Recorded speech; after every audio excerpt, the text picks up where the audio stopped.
seat or find a seat.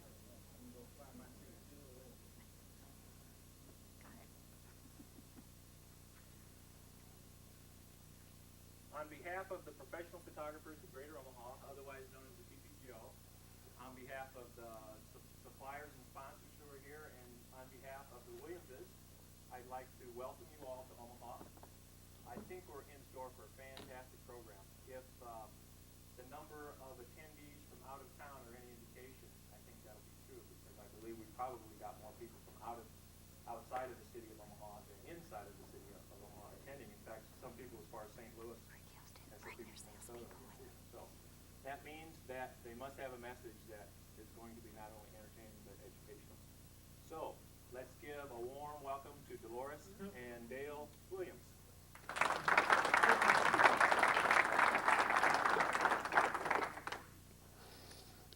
Have you got it on?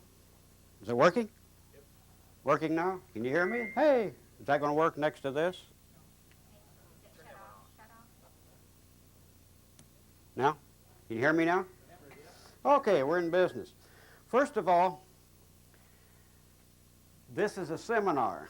This is something that we want to exchange thoughts with. It's the reaction between you and Dolores and I that will gain the most value to you.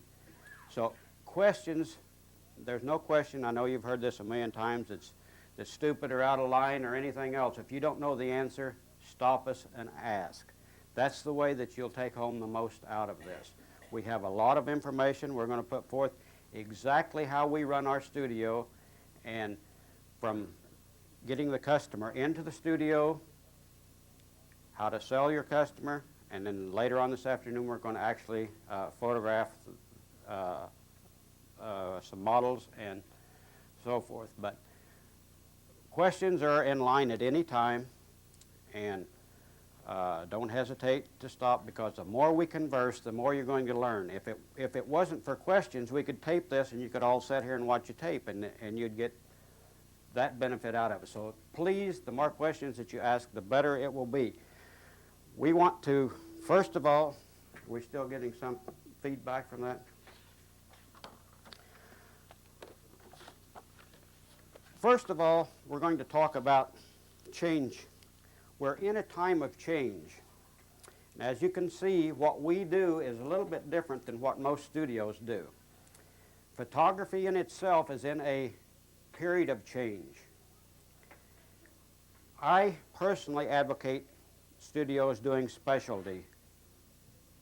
specializing in one thing or another. Even if you're going to remain a GP studio, in today's market, you need to specialize in one thing that you can market.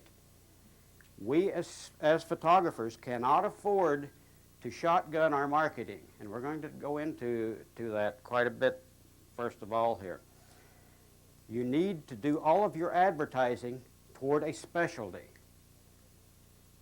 Maybe you still do passports and babies and dogs and cats and all this other thing, but you need to specialize so that you can do your marketing toward that specialty. We specialize in photographing women exclusively. That's all we do. We end up doing basically boudoir photography. We do a few seniors. We do a few business glossies and so forth, but we're in the boudoir photography business. The boudoir photography business is a good business if you have,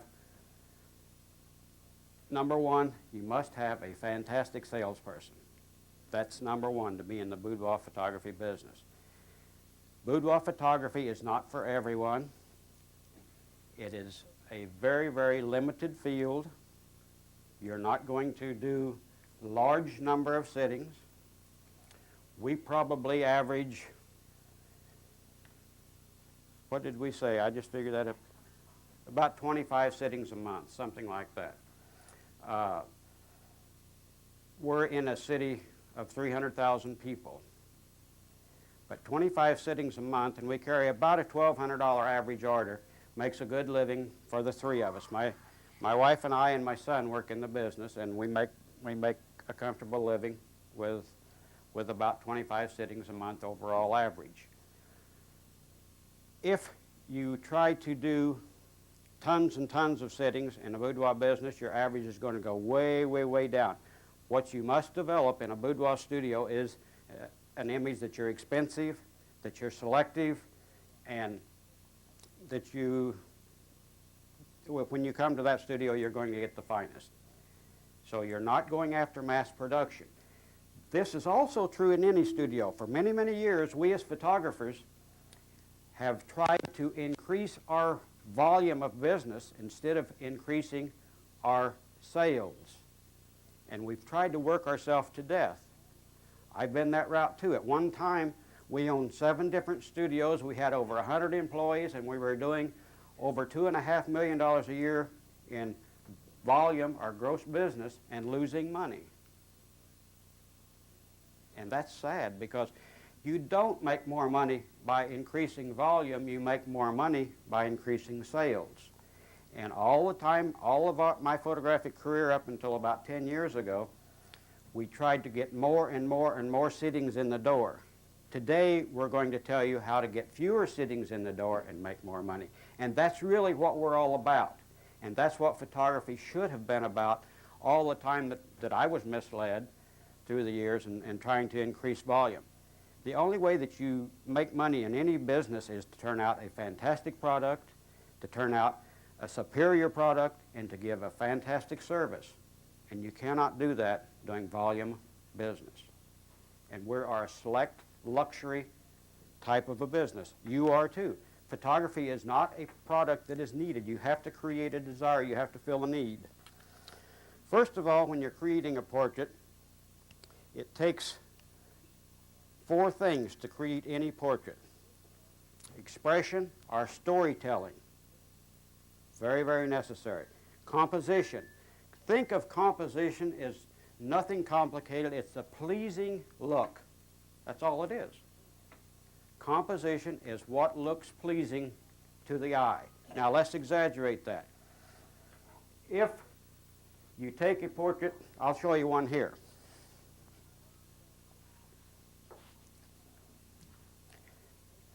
This is a portrait that is not pleasing. Doesn't mean that you might not like it. But when you look at this, don't you get the feeling she's going to bump her head? You see, it's not pleasing. Composition is pleasing. This gives an overall effect, and yet you feel that she's going to bump her head. When you create composition, all you do is make a portrait that looks comfortable and pleasing. Picking up another one looks comfortable and pleasing. It doesn't look out of place. It looks like what you would see ordinarily of a person. She has space in front of her. She has less space behind her. She has room that she isn't going to bump her head. That's all composition is. Now, if you're going to work for convention, don't listen to that. Convention is a different thing. I'm talking about saleability. Saleability is creating a composition that's pleasing. Color harmony is probably the most important thing that you do in creating a portrait, and no one talks about color harmony today. Back when I started in color in 1957, we used bright red backgrounds, bright blue, because this was color, man. It was exciting. And we put people on hideous backgrounds and so on and so forth. And if you look back at them now, God, you're ashamed that you even created them, because we had no idea of color harmony. We created a portrait one time of an elderly lady, probably in her 70s. She had nothing going for her as far as composition. It was off. It was very stiff. One of our photographers did this portrait. She was standing behind a chair, very stiff like this. She was flat-footed. Nothing was correct. Her head was off instead of being correct in head and neck axis, and yet it was the most beautiful portrait that we ever created in the line of attracting attention. We did a lot of exhibiting, and we made that portrait up, and everyone commented how beautiful that portrait was, and the only thing it had was perfect color harmony. It was on a background that complemented the clothing. The clothing was a kind of a bluish purple. She had silver gray hair, and the background had a chair was a maroon. Anyway, all the colors harmonized, and everyone complimented. What a fantastic portrait that was. Simply color harmony. So take time to harmonize your portraits. Today we do many, many, many things where we're photographing backgrounds. A background should still complement your portraits. You see a lot of different backgrounds of what we do, and yet the background should not take away from your portrait. So keep in mind color harmony, very, very, very important. And lighting to create dimension is the fourth thing that you need to create a portrait. That's all lighting is something to create dimension. You're taking a third-dimensional subject, putting it on a flat sheet of paper, and your lighting creates the dimension. Anything that's light comes forward, anything that's dark recedes, and that creates your dimension. We were talking this morning to some people up here, and they were asking about the lights that we use here and what they do with our portraits. We get a natural fall-off that creates dimension. I use one light and a reflector. That's all I use. I use the lights here that will swivel so that I can create a fall-off if I want the legs and feet to fall off into the shadow area, so I can concentrate all of my light on the facial area. These prints are all made with one light and a reflector. They're all machine prints from the lab. They're not printed in. That's creating dimension. Now, there's another type of photography now, and it's a completely different style. It's where you use big, broad light sources, huge softboxes, and you depend on the color of the object to create dimension. There's nothing wrong with that, except the only dimension that you have is the color of the object. You will find that you do not have the roundness in the faces. Makes a pleasing effect. Don't get me wrong, I'm not saying you shouldn't do that because you want to create your own style of work. But you do not have the roundness in the faces because it's all flat lit. The only thing that creates roundness is the color of the object or the scene brightness. Now, in black and white, you couldn't do that at all. But in color, you can depend on the colors of the clothing to create. If you're doing that type of photography, you must be aware of color harmony much more than in this type of photography. But you can create your style either way that you want, and I'm not knocking that at all. Okay, first of all today we're going to cover marketing of photography. That's how we get our business. Marketing, I don't know how many of you know what marketing is. Marketing is different than advertising. Marketing starts with creating a product. We created a product, boudoir photography. Then we identified a market. Then we advertised the product. Then we sell our product. So when I say marketing, I am not talking advertising. I'm talking about marketing. Marketing is creating your product, whether it be your specialty. It should be your specialty. Whatever you're going to market, you can market your whole studio by marketing your specialty. It could be photographing children. It could be photographing seniors. Whatever it is, that's your specialty. Market only that one thing because it takes a lot of money to advertise your specialty. If you get people in for your specialty, then they'll come for other things also. But it takes a lot of research to decide how to market your product. And let's go through what we do as far as our particular product. First of all, I said we find a need. Our need was that women were not photographed enough. That was our number one. Then we developed a product. Our product that we developed was the boudoir photography. Then we began to advertise our product. And advertising, you must target your market. And targeting is probably the most valuable thing. If you leave here today with nothing other than targeting and understanding targeting your market, you will be dollars and dollars and dollars ahead. Too many people do not understand who their market is. Now let's define my market, and then we'll maybe help you define yours. We target a 35-year-old working woman. Every bit of our advertising goes toward the 35-year-old working woman. Now, why do we target a 35-year-old working woman? First of all, a 35-year-old working woman is at her sexual peak in life. That's important to us. She feels the most beautiful. She feels the most glamorous. She's afraid that from that point that she's going to start downhill. She begins to become more sexually excited than her husband because he's already going downhill. She has a tendency, and I talk bluntly, so get used to it, but she also feels that he's not paying attention to her anymore because he's going downhill. She feels that maybe she's losing something and that he's slipping away from her. So this is research. This is what you've got to do with every phase of what you do. Now, secondly, I said working woman. A woman that works has discretionary income, right?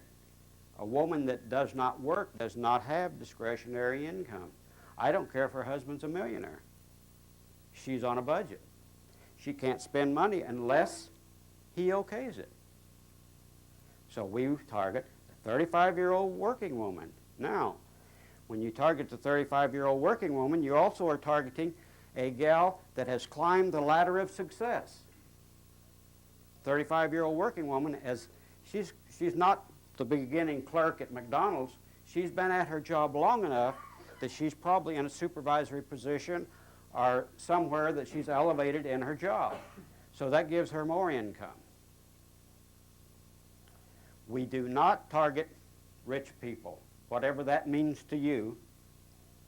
We stay away from people that supposedly have money. People that have money don't spend money. That's how they get their money. And that's true in portraits, in all portraits. Very, very few rich people, whatever that means to you, wherever you put them, spend very little on portraits. I don't care what type of portrait you do. So stay away from the biggest mistake that a lot of photographers have made in their life is opening a studio in a very, very, very wealthy, aloof neighborhood because they don't have a market there. But they think, hey, I get out here where these people make all this big money, they're going to pay big money for my portraits. And that's not true, because you go into the home of the wealthy and they don't have portraits on their wall. They have paintings. They have Renoirs and Rubens and things like this. They do not put portraits. They feel that it's not right to display portraits. If they display a portrait, it'll be small somewhere, because interior decorators for years didn't think portraits were of the quality they should put on their wall, and probably they were right. Probably for years they weren't the quality that should go on the walls. So stay away from wealthy people. Go for the middle of the road. You'll be much better off. Okay, if we've identified our market now, we said we want the 35-year-old working woman, and we've told you why. Now, how do I reach this 35-year-old working woman? Let me back up for a second. Let's say that you wanted to photograph family groups. Now, how do you target family groups? All right, I've already told you that you want to stay away from the wealthy. Family groups, the people that buy family groups are the middle of the road, more than likely mothers that do not work that are raising a family because they're more family orientated. There's number one. What do women do? Since, by the way, women are the buyers of everything. Very few men buy. Women are the instigators of almost all sales. So you're going to be attracting women, whether it's children, whether it's family groups, whether it's even the portraits of a man. If you're just doing men's portraits, it's still the women that trigger the buying. So now how do you reach the woman for family group portraits? Soap operas on TV. Any woman that's at home, that's family orientated, that's raising a family, watches the soaps. By the way, that's the cheapest TV advertisement overall that you can buy. And it would be the most productive. If you're doing children, that's again where you should spend your dollars. Now, let's say if you want to do seniors. If you want to do seniors, TV isn't any good for seniors. Seniors don't have time to watch TV, do they? The 35-year-old working woman doesn't have time to watch TV either. So I don't advertise on TV. But TV is the greatest tool for marketing of photography if your target market can be fitted to it. If you're going to do seniors, radio is your best bet. Now, I'll give you that one. If you're going to do senior photography and you're going to advertise to seniors, use radio. Now, let's pin that down. If your school lets out at 3:30 in the afternoon, I'll guarantee you that 75% of the students that go to that high school are going to be in a car 5 minutes after that school bell lets them out listening to a radio station. Pretty easy to find out what station they listen to, too. They're going to listen to a rock station. So now you're targeting for seniors. So this is what I mean by targeting your marketing. You cannot just put ads in paper or broadcast your dollars. You're wasting them. Many of you have tried advertising before, and you put an ad in the Sunday paper and you think it's going to bring you a lot of business, and it don't do it. Because you have to target, you have to specialize, you have to spend your dollar where it will get you the most return. Okay, my 35-year-old working woman, as I said, does not watch TV because she works of a day, she gets home of an evening, she has chores around the house. Once in a while she watches TV, but she does not regularly sit down at any one time and watch TV. Now, there are a few TV programs that have a little higher average of women, but they're very expensive and you really can't afford them. Knots Landing is one. Cheers was a good one. There are a few programs that you can target the 35-year-old working woman at, but it's still not as good as radio. Radio is the ultimate best to hit the 35-year-old working woman. Now, why is that? 35-year-old working woman gets up early every day to go to work. She puts the makeup on. She generally turns the radio on. 6 to 9 in the morning. Perfect time to hit the 35-year-old working woman. So now we've targeted who we want to hit, why we want to hit them, and where are we going to hit them. The radio between 6 and 9 in the morning is the perfect target for the 35-year-old working woman. Now, if you advertise just 6 to 9, you're going to pay the highest rates that any radio station has. So now, if you are willing to say, all right, and you can wheel and deal with everyone on advertising radio stations, they'll all wheel and deal, and no one pays the top price for radio spots. You have to be able to bargain with them. But if you say, if you'll run 2/3 of my ads between 6 and 9, and 1/3 of them between 6 and 3 in the afternoon, they'll give you a much better price. Now, are you wasting your money between 6 and 9? No, because you still hit some of those if you advertise on the right station. The stations that play music for offices will still hit a lot of 35-year-old working women. Now, 35-year-old working women tend to listen to older type of music, older, slower type of music. There's a lot of stations that are now playing older type of music. There's stations that play older, fast music, more rock. There are older stations that play older, slower type of harmony music. But by the time a woman's 35, generally speaking, she wants a little softer type of thing. That's also the type of music that they play in offices. So now we're getting pretty selective, aren't we? We're getting our money to where it's going to give us the biggest return. One other place that is good to hit working women, and this will surprise you. The station that produces the most for us is a rock and roll station that the teenagers listen to. That's contradictory to everything I've told you so far. And you will find niches that work real good. If you have a teenager at home today, they listen to the radio and they turn it up real loud and it blares all through the house. If any of you have teenagers, you know this is true. If you advertise on that station, you get an advantage with your commercials that no other station grants, is that you get so tired of hearing this rock and roll music that you tune it out. You don't even hear it. But guess what happens when the commercial comes on? Change your pace and you listen to it. That type of station produces the best of all for us. So the rock and roll station that teenagers listen to has an advantage, but you have to analyze what type of stations that you're going to... Excuse me, my mouth's getting dry. I need to get a glass of water here. You need to analyze where your customer listens.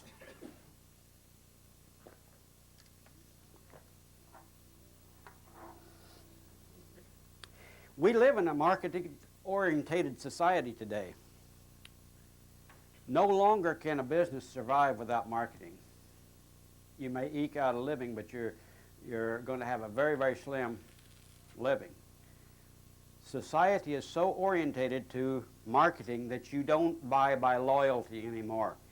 When I grew up as a kid, my mother shopped at the same grocery store, the same time of day, the same day of the week, year after year after year after year. Every Friday afternoon at 1 o'clock, my mother was in the grocery store. And she wouldn't go to the other store next to it for anything in the world. She was so loyal to this one particular grocery store. She bought her clothes from one particular store. Everything, there was a loyalty that people have. Today that no longer exists. You cannot depend on loyalty. You must constantly reestablish your market. Now, you will always have repeat business. I have repeat business in the boudoir photography. But if you had to live off of the repeat business, you're really in trouble in today's market, because people are always listening to what is happening, what's new, what's this place doing, what's that place doing. So you must constantly be marketing to keep your business growing. If you don't, you can maybe coast along, but you're not going to grow very rapidly.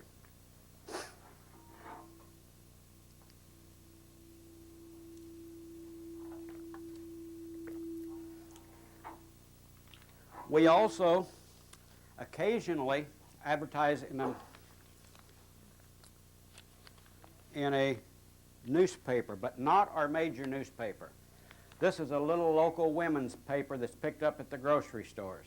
3 or 4 times a year, we'll put an ad in that just to keep our name before the public. But if you do something like this, put an ad in it that you know is going to catch their eyes. I know it's in here somewhere. If it's that hard to find, it can't do you much good, can it?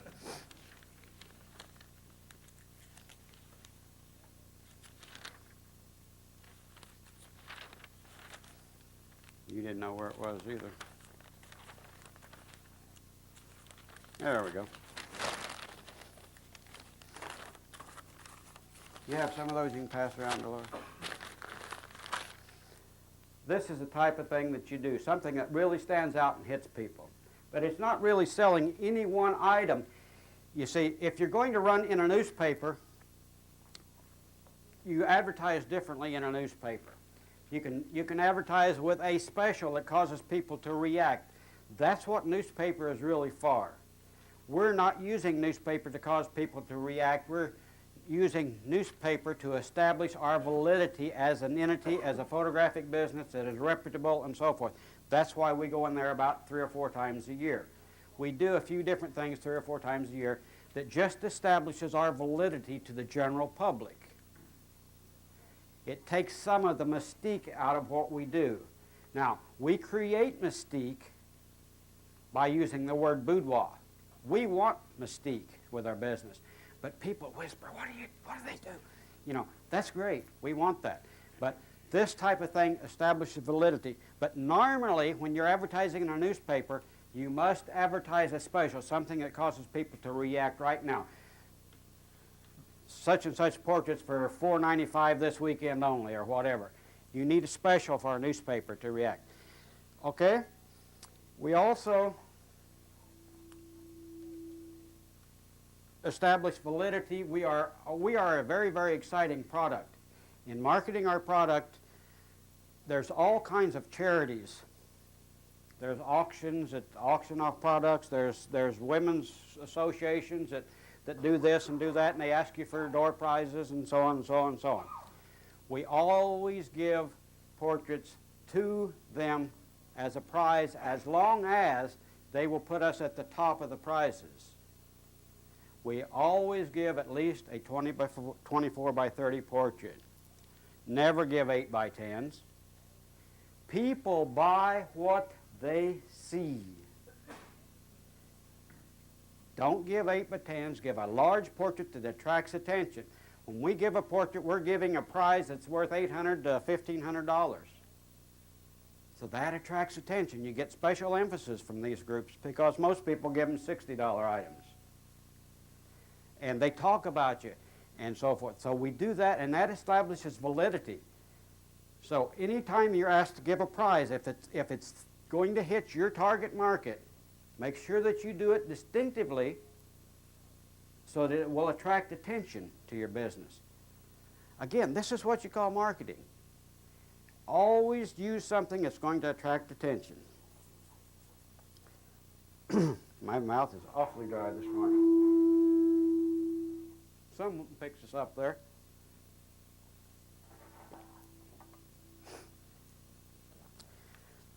I want to just read you a couple statistics. I know some of you get bored at this, but this is very, very important. Approximately 40 to 60% of all advertising that you do is wasted. And that's because you don't target it. Too many times we buy advertising on logic, or we buy stations, radio stations and so forth that we listen to. And you don't want to do that. Or you buy times, when they come in to sell you times, they say, this time is this X amount of dollars and this time is this amount of dollars. And you say, well, the cheaper time, I don't want to spend too much money, so I'll buy the cheaper time. You're fooling yourself. You only spend money that hits your target. You can buy TV packages that spots are probably as low as $50, or even some towns even cheaper than that. If you buy what they call ROS packages, run-of-station packages. You can do that on radio too, but you know where you end up? At a time that no one's watching or no one's listening. So you're wasting your money, generally speaking. So don't buy because of price of the spots. Buy spots that hit your market. Every sales consultant that ever comes in your studio to sell you something has exact target market for you, but you don't listen to them. You already have researched and know what your target is and how you're going to hit. I don't have a single station that calls on me, and they all call on me because we spend a lot of advertising dollars on radio. Every station in our community says we have the biggest women's audience there is, we have the most affluent women's audience there is, and on and on and on and on and on and on. Every station can show you with figures and graphs how they're number one.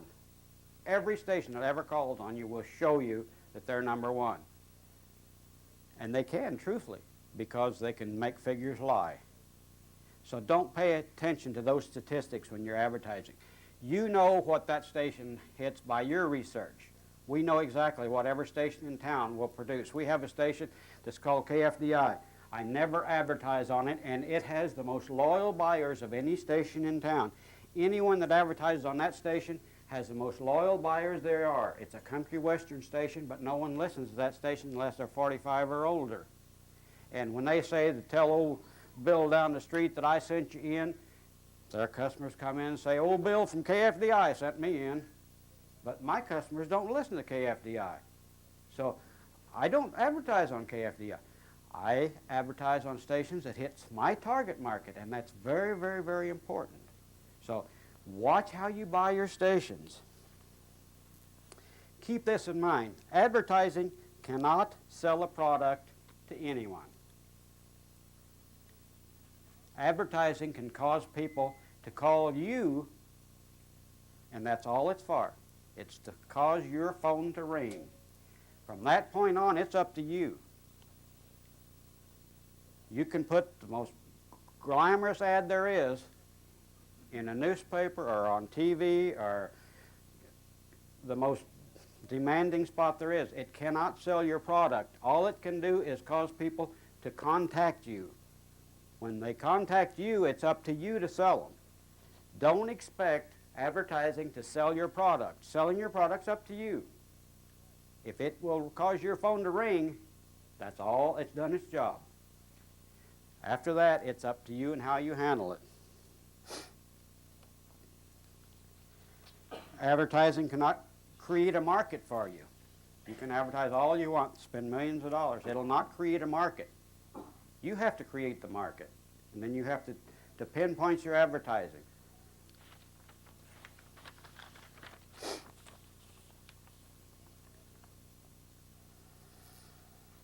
I think we've covered the majority of this. Just a couple of things here that I wanted you to be aware of.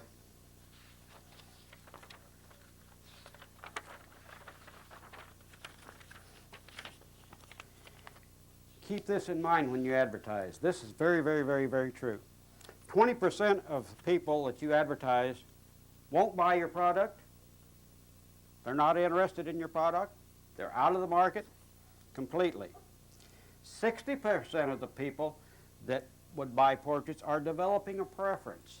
That means they're checking around, they're shopping around, and they're maybe going to decide to have a portrait made. Only 20% of the people are ready to buy anytime you advertise.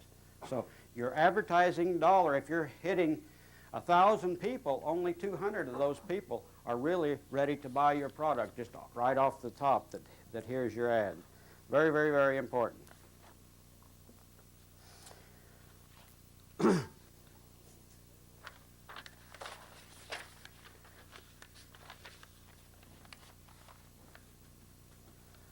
Okay.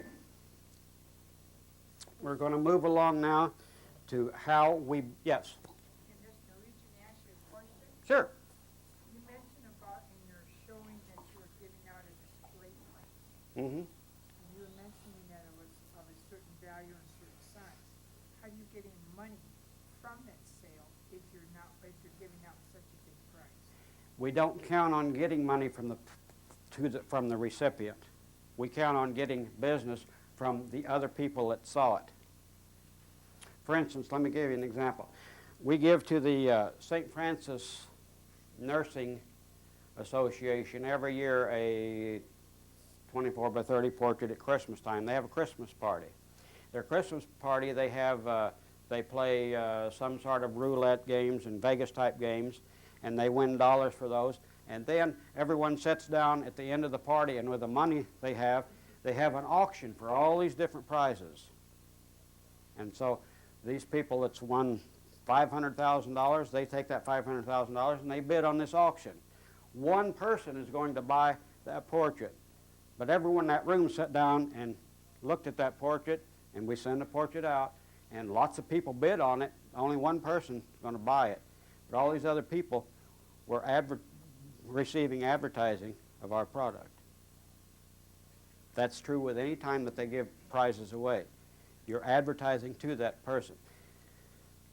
Whenever you're selling portraits, the number one object that Dolores will stress this afternoon is selling the largest print that will feel comfortable in the average home.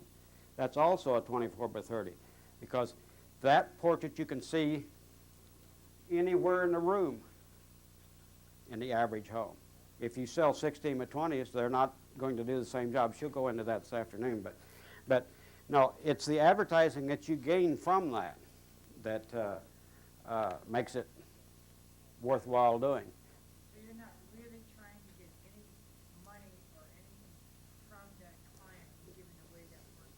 That doesn't mean that we won't try to upgrade when they come in the studio. So you're not giving them the masterpiece or the top print? Yeah, but we sell a lot of things other than that one print. We have a sales goal, again, Dolores will get into selling, but we have a sales goal to sell everyone a wall print and an album.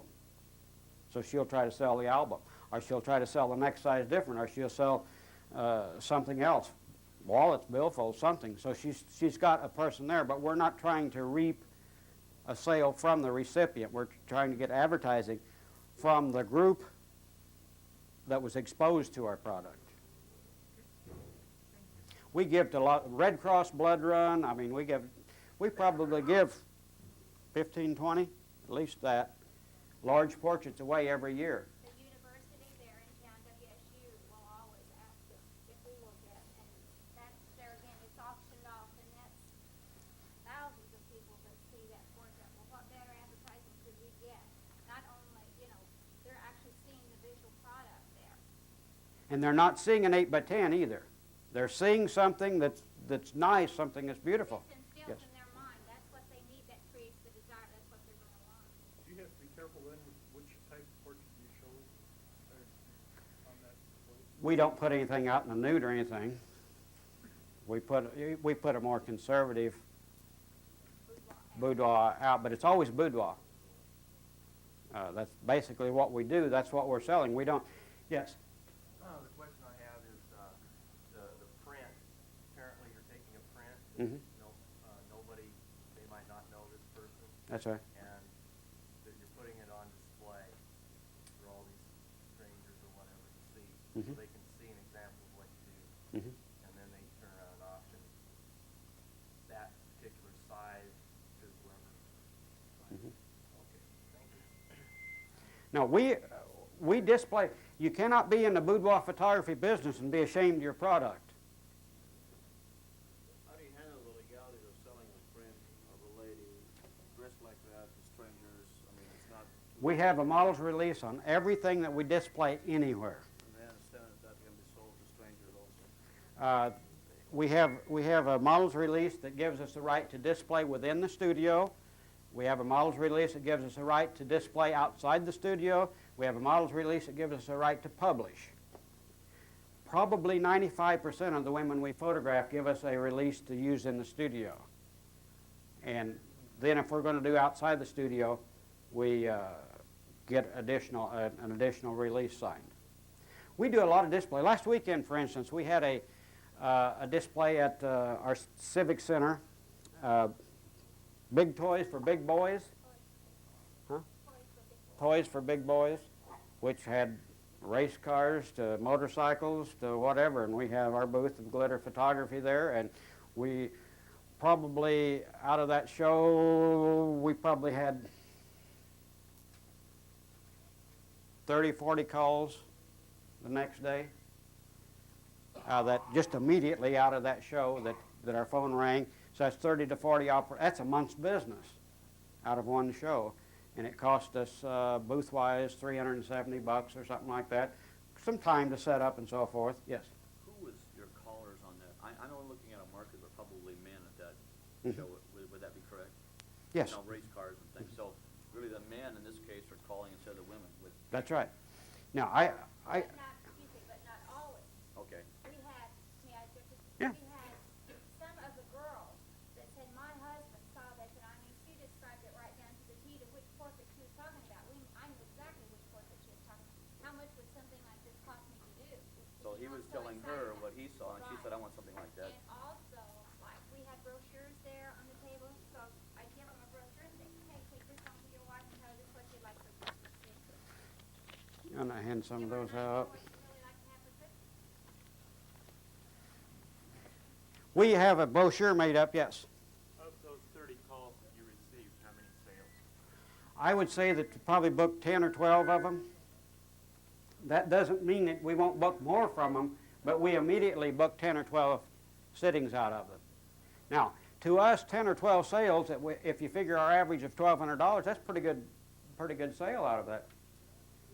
But keep in mind also that like what you're showing there, you may not have gotten the immediate reaction, but 6 months or a year from now, you may still be booking sittings from that.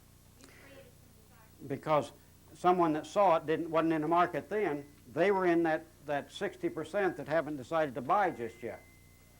So we display it. We have a ladies show that we display every January in. It's the largest show of any kind in our area. There'll be 50,000 people go through that show, and we display it in it. And our booth costs us overall we spend about $3,000 on that booth. But that booth will deliver sales to us all year long. 2 or 3 years later, we'll have people say, I saw your booth 3 years ago at the ladies show. So you don't always get immediate results, but you get enough immediate results to generally pay for your expenses out of it at least. If you target where you're going to hit, you can't just hit every show. You need to hit shows that will work for your product and your market. But this show went over real good. It created a lot of excitement. Our booth always stands out. We don't do anything outstanding. We have a totally black booth that we put up, black Velcro. We use only gold frames. That's the only frames that we use. So we have black and gold, and then we have red, a reddish-orange signs and so forth. So it really stands out. We also use special light bulbs that make our portraits look better than regular bulbs. And if you're interested in that, I'll have to look it up. I normally bring that with you, but we buy a special bulb that we use in all of our bulbs in the studio, all of our fluorescent lights, everyone. There's one company there that sells a bulb that it creates tungsten lighting of a normal household bulb. It's real warm. It creates, if you have a table lamp here with a 100-watt bulb in it, it creates the same Kelvin as that 100-watt bulb would. So when people see our portraits in our studio or in our booth, they look the same as they would in their home. Too many times we sell under fluorescent lights or lights that aren't like the home lights, because studios we light brighter and we deliver a portrait in bright lights and people get the portrait home, and in their home it doesn't look right. So that's something that you need to consider possibly doing. Okay. By the way, those brochures, that's again something that you need to have made up. They're not that expensive. They're, I think that the first time we made these up, I think it cost us about $2,500 for 6,000, and then after that, unless you make major changes in them, you can get them reproduced for 6,000 for about $1,500. And 6,000 goes quite a way, so they're really pretty cheap to have, and it's something that you can have that gives you validity. If people call on a telephone and they want to know what you do of children or whatever, you should have this made up of children that you can mail out to them. So that it's an important piece that you should have in your studio. It's one of the major things in marketing. Let's see where we are in our... Another thing that we spend money on in target marketing is our yellow pages. Now, yellow page advertising is good if you have a good receptionist that is trained to be shopped. Yellow page advertising is good. If you do not have a trained receptionist that's going to take the time to talk to the customer, and I mean talk to them, I don't mean just say the price of an 8x10 is $10 and go on, then don't advertise in the yellow pages. Yellow pages does only one thing. It establishes image, and it will by the size and the quality of your ad that you put in there. It helps establish image, first impressions, and it gets you shopped. It will cause people to shop you. But if they're going to shop you and you don't have the right people, you're better off without it, because the majority of people that call studios they ask one question only: how much is an 8x10? And that's not what they're asking. They're asking you to confirm that they have called the right person to do what they want done. That's really what they're doing. They don't know any other question to ask. You know, a lot of times you want to ask a question, you don't know how to ask it. That's the same way. When your phone rings, that's a person that's in a buying mood that wants you to convince them they've called the right person. Our telephone conversation goes something like this. When our phone rings, we answer the phone and we identify ourselves, Glitter Photography, or we'll say, good morning, Glitter Photography, Dale speaking, or whoever answers the phone. First, you always want to identify yourself. And you'll generally get a question of, oh, I'm interested in your boudoir or boo something. You know, they'll kind of slur over, because a lot of people don't know what boudoir is. And they'll slur over this. And our first statement then would be, are you familiar with what we normally do? And we ask them a question that gives us a right to start talking. And generally they'll say no. So I say, well, if you got a minute, I'll go through everything we do and explain what we do, and we'll go through pricing and everything else. So we then open the conversation that we're in the glamour photography business. We photograph women exclusively, and we photograph mostly boudoir, which is photographed in a bedroom atmosphere and in lingerie. By the way, we do furnish lingerie, and we begin each session with a makeup session, not a makeover. Big difference, not a makeover, a makeup session. In fact, our makeup artist will have you apply your makeup the way that you normally wear your makeup, and then she will start her enhancement from that point. That way we don't change you or make you into something you're not.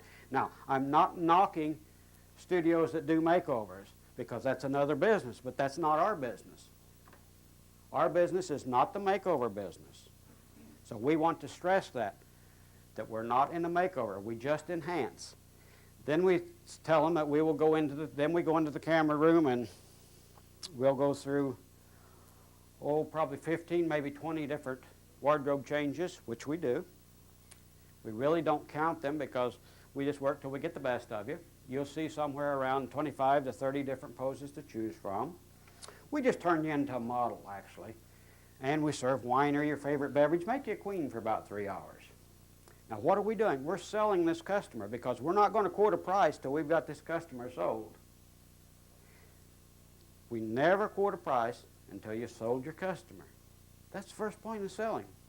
So you don't chase them off a price till you've influenced them that they're going to get their money's worth. We say, if you haven't been in the modeling profession or been in the theater, you've probably never seen yourself as beautiful as you can be. That's our ultimate goal. In fact, we not only guarantee your satisfaction, we guarantee to portray you more beautiful than you've ever seen yourself. That's a pretty good guarantee, isn't it? And I'll guarantee you every one of them say yes, and they're starting to get excited. You see, we're selling, we haven't quoted the price yet, and they'd ask us, you know, they're interested in boudoir, they like an 8 by 10, and they ask us 8 by 10 questions too, but you see, we're constantly selling. Then, when they say, we'll say something along the lines of, our session fee is $60. Now, remind me to come back to $60. Our session fee is $60, and the way that we work our session fee is that you pay $30 when you book your appointment, and you pay $30 on the day of your session. Then we can either take Visa or MasterCard over the phone, or you can mail in within 72 hours $30 and to reserve your date. And that's something we'll cover in a few minutes. But then we go into it. Normally takes about 2 to 3 weeks to get in for an appointment. About a week after we photograph you, you will see what we've created of you, and at that time you will see yourself projected life-size on a screen, all put to music. You're kind of like a movie star on that day. And it's really something beautiful and exciting to see. So we're telling them then that we're going to not have paper proofs. We have transparencies, and we sell all by transparency. We never make a paper proof. And then you place your order at that time. It takes 4 to 6 weeks to complete an order after that. Now, we also will enter into there that we have portraits as much as $1,800 all the way down to $195. Now, we're qualifying our customer at that point. We don't want anyone that isn't willing to spend $195. So we won't have anything cheaper than $195. And then if they come back and say, well, I just wanted an 8 by 10, we go into, actually, if you're wanting an 8 by 10, you're really not a boudoir customer, because we make full images, full bodies, and so forth, and the head's too small to be practical. You have to pick it up to see it. If we make 8 by 10s or 4 by 5s, we make albums where you actually have to pick up the album. But 8 by 10s are too small for boudoir, so we're telling them 8 by 10 is not the game. And if they insist, I want an 8 by 10, we make 8 by 10s. 16 by 20 and smaller is $195. So again, we're qualifying. We don't want people that won't pay that. Now, back up a minute. $60 sitting fee. It costs us $112 to photograph our average customer. That's our time, that's our laundry, that's our makeup session, and our film and proofs and so forth. It costs $112. We don't charge $60. Now, why do we do that? A sitting fee to me or to Glitter Photography is a contractual agreement that they want us to do work with them. It is not a fee to cover the expense of photographing them. If we had the guts as photographers to do what we should do, we would charge $500 or $1,000 to photograph everybody and make up whatever size they wanted. But we don't have the guts to do that. So we then have to have a sitting fee or something, which is a contractual agreement. We know that if we can get people into the studio and we can photograph them, we can sell them. By all rights, our sitting fee should be $150 or $200 or something like this. But if we did, we would eliminate probably 2/3 of the people that come to us that are buyers and will buy and will spend their money, but that initial fee would scare them off. So what we use our $60 fee for is a booking tool. In selling, you have booking tools and you have sales tools. So our $60 fee is a booking tool only. It's a contractual agreement that they want to photograph. And we do require that they pay $30 to hold their sitting. If you don't get that today, you're really missing out. Your appointments don't show up and so on and so forth. Some people are getting the full amount in advance. We find that paying half in advance to hold their date works very, very, very well for us. Did I see a question over here? Seeing things, that's all right. Murphy's Law is in effect today. Yes? With MasterCard over the phone, have you ever had any problem taking that, if they don't show up and you've taken their MasterCard, That they want it back? If someone books an appointment with us and they call us in advance, we will refund their money or move it to another day. If they don't, we keep it. And most of the people that have paid half their sitting fee or $30 and don't show up don't really have the nerve to come back and ask for it. It really isn't a problem. If someone was real nasty about it, I'd give it back. In our business, the customer is always right. If someone got nasty about their $30, even though they didn't keep the appointment, we would give it back. But we really haven't had that problem. Or give them credit. Encourage them to give it credit over to the next time that you can come in. We'll let you use it for the next, let's find, see if we can't find you another time if it's convenient. And you're usually, even if they can't do it right then, they'll remember it there and they'll call you back usually then. Maybe 6 months or a year later. But We are only open Tuesday through Friday, 4 days a week. If we were to open on Saturday, I guarantee you that I would have a higher sitting fee. I would double my sitting fee for Saturday. It'd be $120, and it would be fully paid in advance before I'd ever come to the studio on Saturday. I don't believe in photographing on Saturday. I'm religious. Religiously against working on Saturday, Sunday, or Monday. But if I did, I guarantee you that I would have double a sitting charge, And that isn't a bad idea, people. How many of you have trouble filling your week mornings and everyone wants to come in afternoons and Saturdays? Have 2 sitting fees. It's simple. Very, very simple, and it works. If you come in from 9 o'clock to 3 o'clock or 2 o'clock in the afternoon, your sitting fee is $60. If you come in after 3 o'clock or on Saturday, it's $120. See which way they want to come in. Excuse me, sometimes we need to tell the girls how to tell stories so they can get off work, you know, in other words, like, if you want to fill up your morning and your afternoon times, okay, while we're on this, so say, hey, you know, most girls have vacation time or some sick leave, and if you want to really keep your secret, you know, your best bet, the girls have found, key here, that the best way to take off work during the day and come in because they're more able to keep their secret from hubby. By the time you take that time off and you come in the evening where you'd be spending with him or on Saturday and he wants to do something all of a sudden, you're going to end up telling a story and giving your secret away and so forth. May even have to say, well, I've used all my vacation time, I don't have, okay, but every once in a while we have to go to the doctor, we have a dentist, and all those times are believable for that amount of time, so why not say, I've got a doctor's appointment or I got a dental, how about that? You told them how to do it. Otherwise, if you don't, they don't know sometimes how to do it. And we do keep busy. We don't have a 9 o'clock time for between now and Christmas, as far as a Christmas delivery right now. We're booked. All our 9 o'clocks are gone. We still have some other times. We're not booked completely full. But we also, speaking about booking sittings, we also, this time of year, we urge them to book right now because we tell them that we're running out of sitting times and so forth, and we urge them to go ahead and reserve their time, and we don't hesitate to tell them, which is true, that every year at Christmas we end up with a standby list, and we'll end up with probably 100 names on our standby list that are people that will come immediately if someone doesn't show up. And you just go down that standby list and you can fill all your appointments if someone doesn't show. If your 9 o'clock doesn't show and they're not there by 9, you call and someone will come running. And you fill your times with a standby list. So if you tell people how hard you are to get into, they will book very, very early. By the way, we do start booking for Christmas in June. Our Christmas rush starts in June, and that's through our advertising. And we're going to play some commercials here. I guess now would be a good time to play our commercials.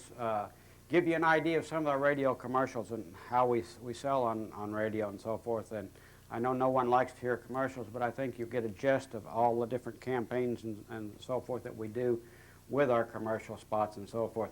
But we start advertising in June for Christmas. And every year we analyze it. In fact, this morning Dolores and I were talking about next year we're going to start advertising in June to use our Christmas layaway plan. And we haven't used that before, but we're going to start pushing our Christmas layaway plan. But what we talk about in boudoir is to get your portrait done now while you still have that summer tan for Christmas delivery. And we start that in June, and you'll probably hear some commercials of that here. I think she's getting set up. If we can find the tape of commercials. I think it was in this box. You got it? Nope. Where's your whole box? That's the whole Huh? box. That's the whole box. Right over there. Check that box over there. Hang on, tape.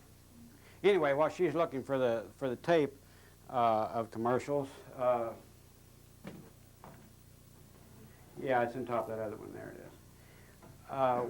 This will give you an idea. When you advertise on a radio, you must have at least 2 or 3 spots running all the time. Now, I left this out, and when you don't ask questions, I forget things. So shame on you for not asking questions. In our radio advertising, we only advertise on Tuesday, Wednesday, and Thursday.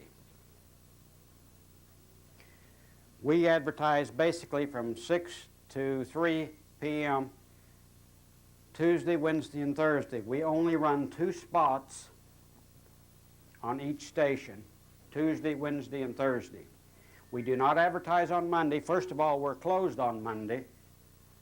But Monday is the worst day of the week to advertise because no one's in a good mood on Monday. They've just gone back to work. Even if they hear your spot, they're harder to sell on Monday, so you're wasting your money advertising on Monday. We don't advertise on Friday because everyone's interested in what they're going to do over the weekend. They're not interested in buying your product. So again, we're figuring out where we spend our money to get the most return out of it. So we advertise Tuesday, Wednesday, and Thursday only. We always, always, always run a full 60-second spot. Don't buy 30-second spots. There's very little price difference between the two, and usually I can get the 30-second price get the 60-second spots for the 30-second price. You have to learn to wheel and deal with your advertisers. When they learn that you're spending money, they'll wheel and deal with you. And they wheel and deal. We spend we're not a big advertiser, but we probably spend $3,000 a month on on radio advertising. And that's 2 spots. Right now we're on 4 radio stations.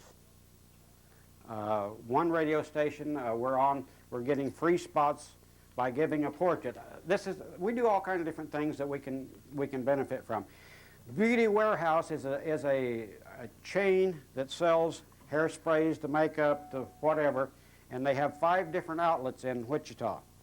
They have a new product line they're introducing, and so they're advertising, I think, somewhere around 500 or 600 spots on radio over the next month and a half. That's a lot of spots on different radio stations. They wanted a grand prize, and we gave them a 30 by 40 portrait as a grand prize, and they're putting glitter photography in every ad they run on the radio stations. And all we gave them was a 30 by 40 portrait, which cost us, $300, something like that, $400. And so we got a heck of a deal out of that. But anyway, we're on the Beauty Warehouse spots. We're on 4 radio stations. We were in a show last week, Big Boy Show. We try to have at least 5 things going all the time in our advertising. And we just were in that little newspaper deal about a month ago. We're in a business women's directory, which comes out once a year. That just came out about a month ago.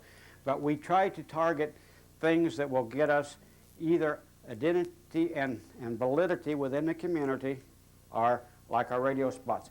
Most everyone that comes to us by referral, but radio causes that to happen. If I photograph this young lady and her friend sitting here, she tells her friend about us.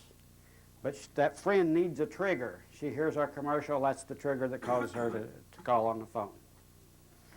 Okay, she's got it all set up here. We'll play a few spots here, and there's a lot of them here, so we're not going to play that many, but we'll give you a basic idea of some of our spots. I just started to Play.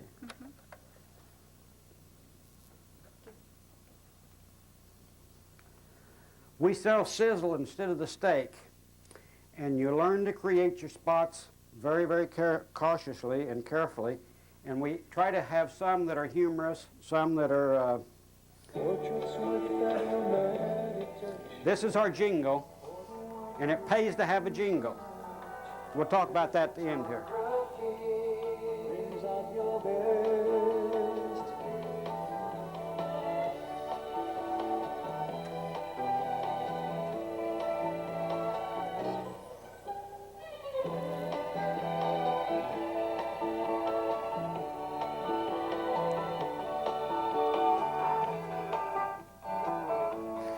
My son made the tape up, and he put the whole jingle on there, so you're going to listen to a minute of a jingle.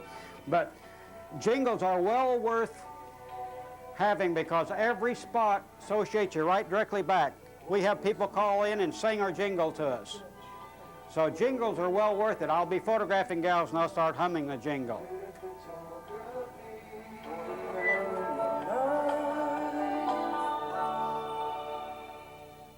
have people that memorize some our commercials. Portrait of the woman you love. Well, I fix breakfast every Saturday, I do the dishes every Monday, Wednesday, and Friday, pick up the kids at school every Tuesday and Thursday, take the trash out every Most other men Sunday. would go to extraordinary Can you hear that? lengths for a glitter photography boudoir portrait of their one and only.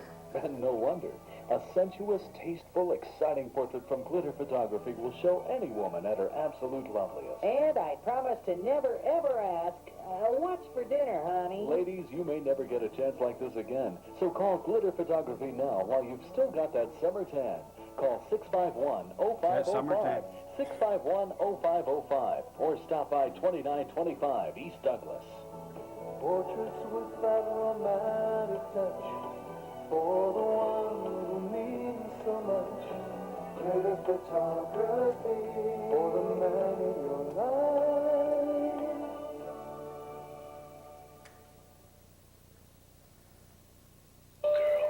I'm your summer tan. Remember how hard you worked to get me? Remember all the compliments he paid you?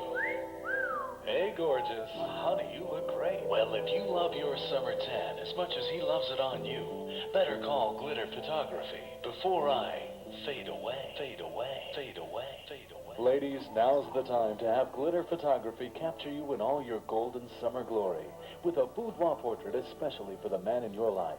Call Glitter Photography and book your sitting now. Then surprise him at Christmas with a glowing summer portrait of you. Call 651-0505. That's 651-0505. Or stop by 2925 East Douglas. Portraits with that romantic touch for the one who means so much. Glitter photography for the man in your life.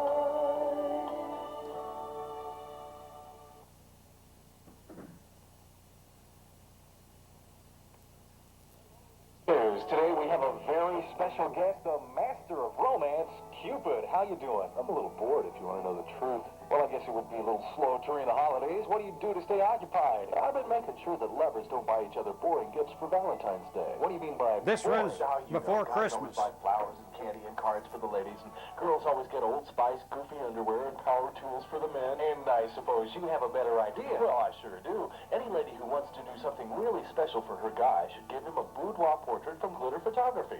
I'd give my bow and arrow for a boudoir portrait of my honey. Well, then what should the listeners do? Well, the ladies should call Glitter Photography today to book their sitting in time for Valentine's Day. And guys, start dropping hints pronto.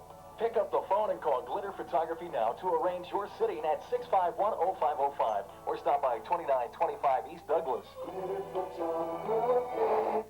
That commercial runs before Christmas because we can't get stuff out after about first week in December, so we're advertising for Valentine's Day. Romeo, oh Romeo, oh Romeo, 6 years have come and gone since the time the knot we tied. Methinks the spark hath left thy marriage. It is true, dear Juliet, the passing years make me yearn for Sunday afternoon football rather than Sunday afternoon footsie. Ah, Romeo, at least thy wit has not withered with time. Fear not, my darling, for I doth possess the solution to our dilemma. A boudoir portrait from Glitter Photography. Thy comeliness and charm it would capture, my desires it would stir. Alas, thou wilt hang it in our bedstead, and our longing its inspiration will reignite. I love it when you talk that way. Sometimes even the greatest romance needs a boost. So for this Valentine's, call Glitter Photography and arrange for a boudoir portrait. 651-0505. Portraits with that romantic touch for the one who means so much. People call and really compliment us on our commercials. They all want to hear them. Yes? We give them ideas, and then they follow our ideas. Service? No, sir, I'm sorry, but she's not available. Yes, I know it's you, Mr. Sajak, but I really can't interrupt Vanna right now. No, she's not at the dress designers. Well, if you must know, she's having boudoir portraits done at Glitter Photography. Yes, could take some time, all those outfits, you know. Glitter Photography? Why, in Wichita, of course. Oh, yes, anyone goes there for boudoir portraits. They have quite a reputation, you know. I know, Mr. Sajak, your reputation is right up there, too. Oh, what's that? Oh, I couldn't possibly reveal who the portrait is for. I suppose you'll have to ask Vanna. Still not returning your calls. Well, all I can do is leave a message, sir. Everyone who's anyone goes to Glitter Photography. for the affordable boudoir portrait with that romantic touch. Glitter Photography. $29.25 East. We always have a humorous commercial and a regular commercial every time they make them up. And we give the stations the ideas, and they do the Take a funding. moment to picture this. It's Christmas morning. There's soft music, a crackling fire on the hearth. The scent of bayberry fills the air. And the man you love is about to open the most unforgettable Christmas gift ever. Whoa, this is incredible. It's your boudoir portrait from Glitter Photography. Like it? Are you kidding? I love it. One man wouldn't love a softly sensitive portrait of his one and only, beautifully done by master photographer Dale Williams. A Glitter Photography boudoir portrait is one Christmas gift he'll remember and treasure forever. Now, why don't you open yours? Book your city now, and your one-of-a-kind Glitter Photography portrait will be ready in plenty of time to make his holiday complete. Call 651-0505 or stop by Glitter Photography, 2925 East Douglas. Glitter Photography for the man in your life. You want to make your commercial storytelling so that the people want to listen. Hey, They- what'd she get you for Christmas this year? Considering your track record, I don't want to know. Oh, come on, it can't be that bad. Oh, yeah, in '86 she gave me a car stereo. Who wouldn't work on this as a man? Oh, yeah. In '87 she gave me that membership to the Belly Dancer of the Month Club. Oh, yeah, that's the one that got you fired, right? Yeah, and then last year she gave me those sea monkeys. She thought it was a do-it-yourself shrimp cocktail kit. Well, you know, last year Donna gave me the best Christmas gift any guy could get. You know, it's one of those boudoir portraits from Glitter Photography. It's great. She's wearing this. But don't rub it in, okay? Ladies, this year, give him a Christmas gift he'll always remember for all the right reasons. Give him a boudoir portrait of you from Glitter Photography. Call Dale or Dolores Williams to book your city now, and your portrait will be ready in plenty of time to make his holiday complete. Call 651-0505 or stop by Glitter Photography, 2925 East Douglas. Glitter Photography for the man in your life. Photography 260 spec from the Super Spot studio at KRZ. Glitter Photography's boudoir portraits make you feel sexy. This is actual pampered, customer. Just very special. I think is the main word. Very special. Let Glitter Photography at 2925 East Douglas create a sensitive portrayal of your beauty in their boudoir setting to delicately suggest that alluring side all women have. Very seldom does a woman get to do something for herself and for the man she loves that makes you feel so good inside.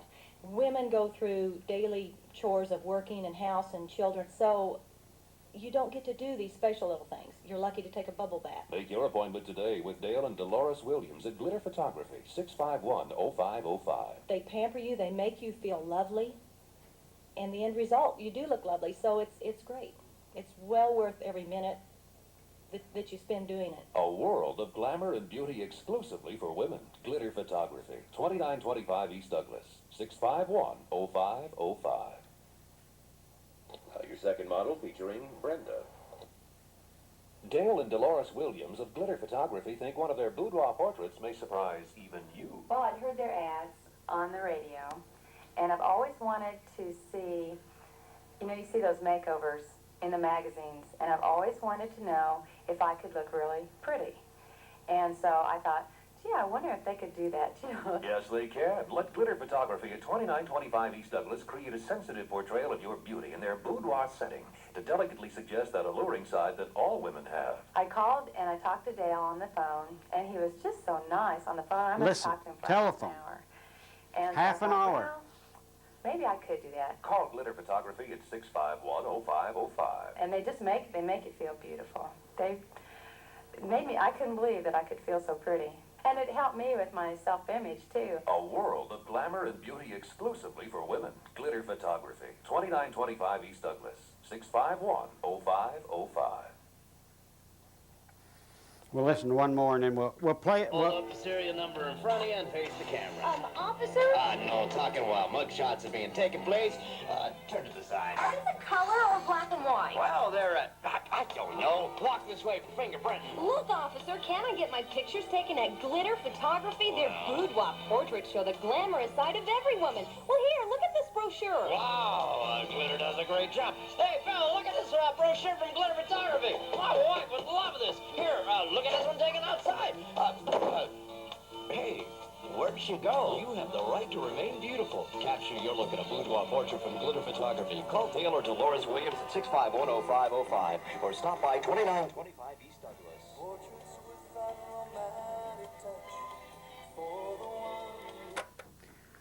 During the lunch hour, we'll turn those on, and if those of you want to hear them, because there's a lot of different ideas, but it takes that to create a campaign. That's important, that you pre-plan your campaign.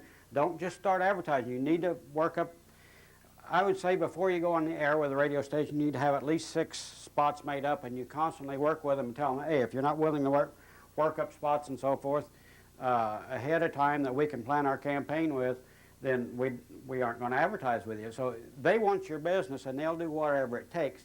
As far as the creativity, it's up to you. You create ideas and give them the idea, they come back, then they go back and rewrite them because they use a lot of words that you don't like. By the way, some of the words you don't like are words that they know that work. So, you know, I like to say portrait instead of picture, but picture sells better than portraits. So there are words that they will use that kind of irritate you, but be careful about how you eliminate them. But I always go through the commercials and rewrite words and phraseology and so forth to please me, because I want people to call in and say, gosh, who writes your spots? And they do all the time, yes. In your ad, it sounded like you were talking a lot about the surprising husbands and stuff like this. Yes. Okay. You're talking about a 35-year-old working woman is your market. Mm-hmm. Typically, what the average household income can be 35 to 60,000, probably in that range. Can a woman really go out and afford to surprise her husband with a $1,200 average gift? People will buy anything that they want if you make it that desirable that they want it. Can you think of anything that you really want? Now, don't tell me a Mercedes or something like this, but anything within reason that you really want that you don't find a way to buy it? Probably not. That's right, probably not. That answers your question, probably. But no, we work with people with incomes all over the place. We worked with gal for 2 years that cleaned motel rooms that brought in about $10 a week. And she'd bring it in, and if she worked at a nightclub or something, she'd bring it in and change or so forth. She'd bring in about $10 a week. And Dolores will go into this. The biggest problem we have is money, not how much we charge, but how do they get it out without him knowing it. And paying along on it, and so on and so forth. That's the biggest problem that we have.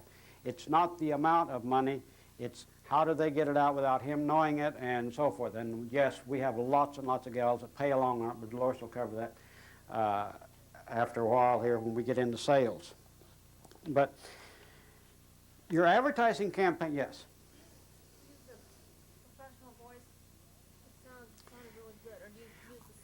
The station's people, but you tell a station which people, because some people at the stations don't have good voices and some do. And so as you get used to the stations, you tell them what voices you want. And they don't charge you for that either. You don't mess with AFTRA. Beg pardon? You don't mess with AFTRA. No, no. Yes? I noticed most of those voices are men's voices. Why men's as opposed to women's voices? Because technically women listen to men better than they do women. Target marketing. Yes? You said a half hour on one of the phone calls. Do you have an average on? I would say our average phone call lasts between 5 and 15 minutes. We keep them on the phone until we sell them. Now, you don't sell everybody. There's no way you're going to sell everybody. Yeah. Was a question back there? Okay. We keep them on there till we sell them. And it depends. Remember I said you never quote a price until you've sold your product. We very, very, very seldom have anyone call in and just say, I want to book an appointment, and you say what day would be best for you and so on and so forth. You almost always, you want to be sure that you've got them sold before you go into booking times and so on and so forth. So that's true in anything. You know, you have opening questions, closing questions. Dolores has a closing questions that you never have to say a word. She may tell you about it and she may forget it, but I'll tell you ahead of time. I'll take some of her glory. We have a glider. You know what a glider is? It's like a rocker. Our customers always sit in the rocker glider. When that rocker glider starts rocking or gliding, she's got a closing question. They're sold. And I'm working down below. I photograph in the basement below, and when I hear the floor creaking a little bit, I know she's got them sold. But that's true. She'll go through a lot of little things in selling that makes a difference. It makes your job easier. But, you know, selling and marketing are more important than your photography, people. The most important tool you have in your studio is a telephone. The most important person in the studio is your salesperson. Photographers don't make any difference. The general public don't know the difference. The quality of your photography that you put out pleases who? You. Now, you see studios. Now, you say, yeah, but look, our quality's better than Joe Blow's down the street, maybe, okay? And we feel it is. Quite frankly, we're proud of what we put out quality-wise as a product. But I have a lot of gals that I'll be photographing and giving this quality to that'll mention, next week I'm taking my kids to Olin Mills. And you go, oh. They don't know the difference in quality, people. You only kid yourself. The quality of your product is to please you. They're not looking at, is this corner a little darker, this corner a little lighter, is this corner a little green or a little blue or whatever. You know, we also have a lab, and you'd be surprised the different, I don't care whose lab you deal with and so forth. No lab is perfect. Some days their prints are a little blue, some days they're a little green, some days they're right on. But that's true. And the customer don't know the difference. You look at it and say, my God, how'd they send me that? But give it to the customer and they'll be happy with it, yes. When Dolores sits with the customer, how does she lead the customer into the actual purchase? I mean, She's going to... Just to follow up on how to actually establish a sale. She's going to go through that step by step, and it is a step by step. It's a whole procedure that I can't answer, and she's got to go through it with you. I'm not putting you off. I'm not saving her program, but her selling starts from the minute they come through the door. Actually, her selling starts when I'm photographing. When I'm photographing, I'm talking wall portraits, I'm talking oohs and ahs, and you got to wait and see this one. Oh, this is fantastic. So I'm selling all the time that I'm photographing, and it actually starts there. But she will take you step by step, everything that happens, and how you can, there isn't anyone here that if you follow what she does and use transparencies instead of paper proofs, now you can do it with paper proofs, but you need to have an opaque projector, and you need not let the proofs go out. There is no reason today for proofs to leave your studio. That's true. All it does is create problems for you. Now you think if the proofs don't leave your studio, you're going to lose some marketing, and you are going to lose some marketing. Because the kids or seniors aren't going to carry this folio around and show other kids.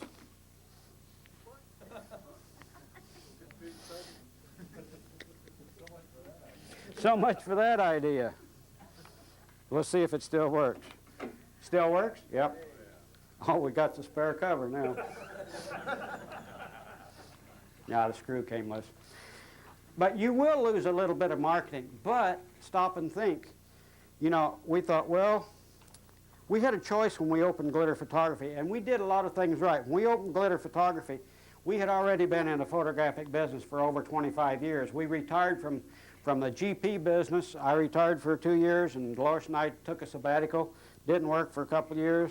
I think that's on there. And analyzed where we wanted to go from where we were, what we wanted to do the rest of our life. And that's how Glitter really came about, was that we decided that women had not been photographed in our studios very much, only as seniors and family groups and so forth, but men were photographed for business, climbing the ladder and so forth, but women very seldom were. So we decided we wanted to photograph women, but we thought, well, the best way to do this would be dynasty-type clothing. You know, dynasty was a big issue back about 10 years ago. But we found out that the clothes had to be fitted, and you couldn't find anyone that could afford to come in for fitting, and you have a seamstress do all this. That was out of the question. So at that time, I was on a program with Steve Palin in New Mexico, and he had done a type of boudoir, a little bit different style than what we do, but he was doing a type, and so we said, well, why don't we try that? So we started photographing some gals in lingerie and so forth, and it all began from there. And it just boomeranged and went into a fantastic business. But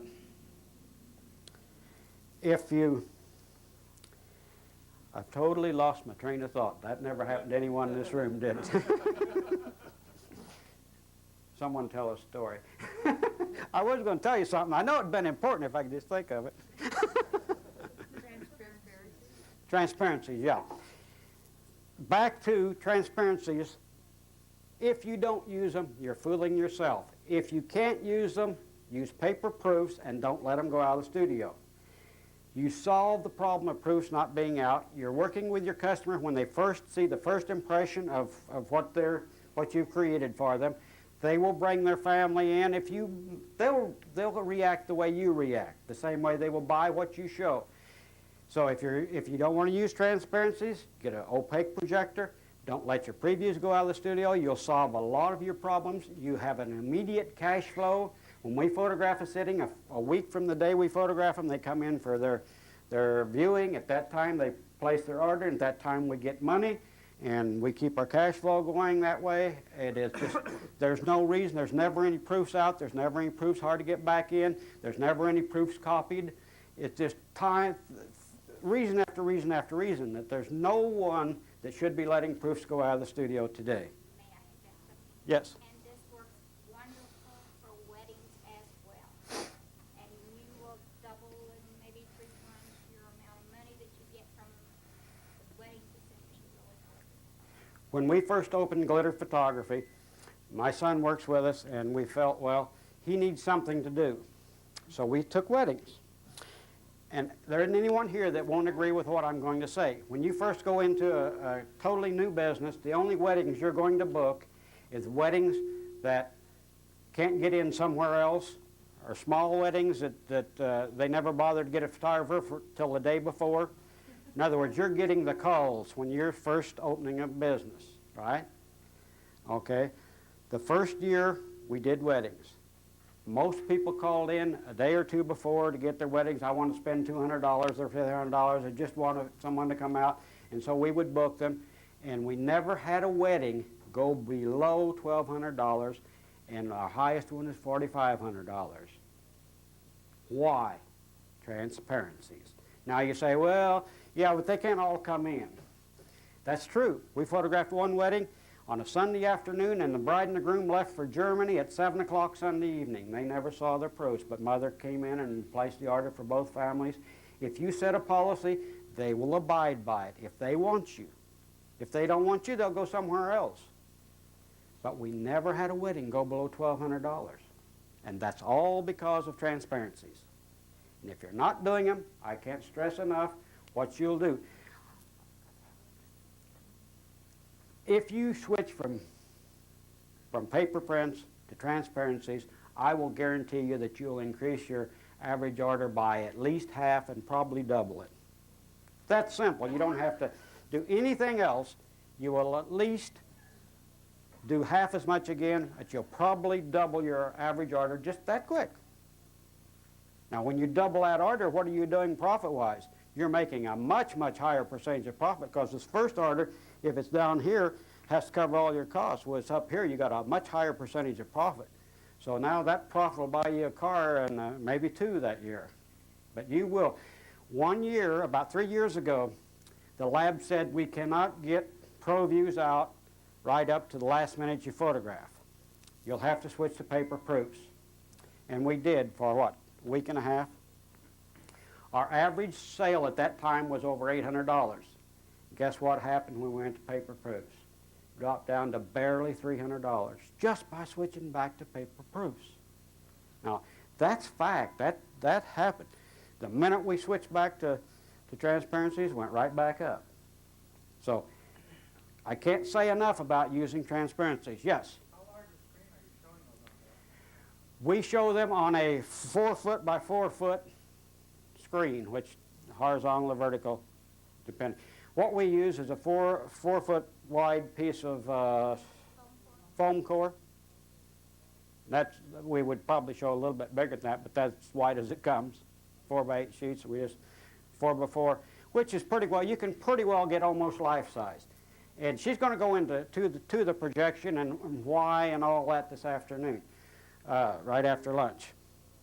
But the transparencies against paper posts, if you leave here with just that and go do it, you'll all buy a car between now and Christmas out of it. It will make a big, big, big, big difference. Okay. Any other questions before? Yes? Nope? Okay. I got one. Yes. When you book this appointment with this person, they call in, you know, you say you cater to your customers. What kind of time frame do you block off for a, you know what I mean, for your sitting time? I mean, is there some kind 3 hours. 3 hours. Mm-hmm. We're going to move on to the day of the sitting when the customer comes into the studio. When the customer comes into the studio, this is when our selling begins. This is also, whether you're doing boudoir or whether you're doing regular customers, is very, very, very important, and not many people realize this. Our customer, first of all, is greeted immediately when they come in. They receive coffee, or we serve wine or whatever, but they receive something that starts making them comfortable. They then receive an album of all different styles of work. All boudoir in our studio, but if I was doing children, I'd have children's albums. If I was doing families, I'd have family albums. If I was doing men, I'd have albums of men.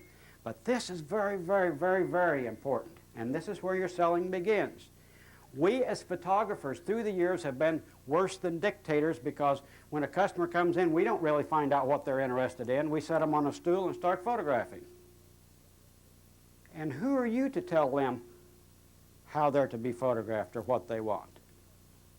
So we have an album that they flip through, and we hand them little sheets of paper that they mark the pages. And so we can go back through later on and find out the style of work they want. Now in boudoir, this is where we find out how far we go, whether we do nudes, whether we are totally covered or whatever. We find out the style of work that they're after. But if you're photographing children or families and so forth, you need to find out what they're interested in. If they're seniors, you need to find out what interests them. That's what your albums are for. And it's a great selling tool, because if they say, I like this style, and here they've marked out, and they go through this album, and they have now marked 62 different things they like. Ho, ho, ho, ho, they're already thinking, boy, I'm going to have to buy a lot of prints, aren't they? Point number one in selling. You create the desire, and we're starting to create the desire for many different styles. Very, very, very important. So now they go through this album, they mark the pages and so forth, and at that time I try to avoid meeting that person, because I'm doing boudoir, and that's important to me. I try not to become in contact with that person. Occasionally I have to, but I would rather meet them when they're downstairs. Dolores will take them the next step and go through the paperwork and paying the other half the sitting fee and so forth, take them downstairs to do their makeup and pick the lingerie. Now, we do not let them have a choice on lingerie, even though we furnish lingerie. Very, very, very important to furnish lingerie. At one time, we had between $30,000 and $40,000 worth of lingerie. That's a lot of lingerie. That's a lot of lingerie. But you do need a lot of lingerie if you're going to do this, because you've got all sizes and all styles and all colors, and lingerie doesn't last long. When you launder it, the seams come out, and that's, you know, it's a big problem. We buy most of our lingerie in Las Vegas. Every January they have lots of sales at Neiman Marcus, and you buy a lot of celebrity lingerie and so forth out there. So we always go out to the marketing and management seminar in Las Vegas, and we buy lingerie while we're there. And you can come back from Vegas with $6,000 or $7,000 or $10,000 worth of lingerie just stuffed in your suitcase, you know. It adds up real quickly. But anyway, Dolores will do their makeup. She will select the colors that will go best for them, and she hangs this lingerie in the dressing room. She does their makeup, and she's selling at that time and working with them and relaxing them and telling them a little bit about what's going to go on, what to expect, and so forth. Then she will come upstairs and get me, but before she comes upstairs to get me, she has them seated on our bed. Over there, it's got all the junk on it. On the bed, there is a pillow, big pillow, and there's 2 small pillows. And they're seated on the bed. When I come in the room, that's the highest point of their stress. Their stress level climbs way up here, because here comes a person that they don't know into a room. They're sitting on a bed, which has a connotation. They're in lingerie with little or nothing on, and here walks a man into the room. I immediately am introduced, and I walk right up to them and get in their space. It's important that you walk right in and you get into their space. When you get into your space, I reach over and I pick up these 2 pillows and lift off the bed, and I get the hell out of their space. That is one of the most important things that I do, because if you've been to Dale Carnegie teaches through success is a bunch of successful experiences. Now, they have completed a successful experience because I have been in their space and I've stepped back. Their stress level already has started to drop a little bit, because here the strange man was in their space and out of their space. Now, I then proceed to make about 3 or 4 different poses of them, which basically they're saleable poses and so forth. But what these 3 or 4 poses tell me is how their body bends, which way the length of the elbow to the shoulder is very, very important to me, as to the height of pillows that I use in posing their bodies and so forth. So I'm analyzing with 3 or 4 poses what I'm going to do the rest of the sitting. However, these 3 or 4 poses gives them a successful experience, that after these 3 or 4 poses, I take them back to the dressing room and go through the album with them. And when we're in the dressing room, they have completed a successful experience. Their stress level has already started to go down. Now we're looking through this album. Remember how important this album I said was? In this album, they have nudes all the way to fully clothed. I'm standing right next to them in their space. They're standing next to me, and we're flipping through this album, and I'm telling them that, first of all, their body is perfect today, because no woman thinks their body's perfect. Every woman thinks I've got this or I've got that, my hips are too big, I've got too many stretch marks, my bust sags. Something is wrong with every woman. There's no woman I've ever photographed that has a perfect body, and they're all very, very conscious of that. And first of all, I assure them that their body is perfect, that anything that shows in any way, shape, or form will be beautiful. You don't have to worry about it. You got to repeat that 3 or 4 times, because they don't hear it. But you try to stress that point to them. Then you start flipping through the album with them and talking about poses, and they will tell you things that they like. Through your album, you mix from exposed people to unexposed, exposed, unexposed. You mix these throughout the album, because when they first start flipping the pages, they're not going to be real truthful with you. I would say that probably 60% of the women that I photograph want to show a little something. They won't tell you that when you first start flipping through, but by the time you get to the end of the book, they might look at one and kind of giggle a little bit and say, I'd like to do that if I've got the nerve. All right, that tells you what they want to do. That's how your album comes in. Or they will, some of them are bold, and some of them say, I'd like to do this, I'd like to do this, and I'd like to do this. But the psychology of flipping through this album with you, and you're talking about poses, relaxes them. It gives you an idea of what they want. There are people that like strictly casual stuff. There's people who want formal stuff. There are women that say, no matter what you do, don't do this, don't do that, and it gives you a chance to talk about it. There are people that say, I do anything but stay away from this color, and so on and so forth. So when you go through the album, you really find out what your customer wants. So again, you're creating desire all this time. That's where your selling really starts. So now you can create a product that they are interested in. You're not forcing something on them because you think they'd look good in this particular pose and so forth. Now, I also tell them that I don't necessarily make all these poses exactly the way they are, because they don't fit everybody. The same way that if a customer comes in, we tell them, you know, once in a while we have a gal bring all her own lingerie, and that's no problem, that's great.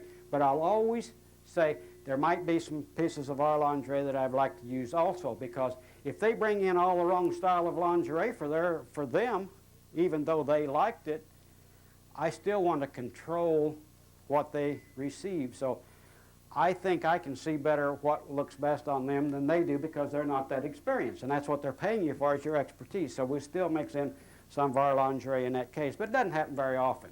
But then I never, with all this lingerie hanging there, I do all the choosing. If you let them flip through and this, that, and the other, you'll never get them out of the dressing room. They'll be in there all afternoon. They'll try on every piece of lingerie and so forth. So I do all the selection of lingerie. And I have the right to do that because of the album. We have flipped through and they've talked about, I really like this, I like that, oh, I love that color, oh, I love this, that. So now you have the right to pick the lingerie because of that album. And you're now communicating with that person. Communication is the hardest thing there is in the world to do in anything we do. So you are now able to communicate with your customer. You know exactly where to draw the line. You know exactly what styles they like. You know what poses they like. And you're now ready to start photographing. And then from that point on, you control the session. You pick the lingerie, you pick the poses. We don't sell backgrounds. Too many people come in and say, how many backgrounds do you have, or this, that, and the other. We use a background to complement whatever we're putting them in, the pose, the lingerie, the color, the scene brightness, and so forth. So we don't sell backgrounds. We don't let them talk backgrounds. We tell them we fit the background to the lingerie. But too many times, photographers are selling backgrounds, and the public gets aware of backgrounds. How many backgrounds?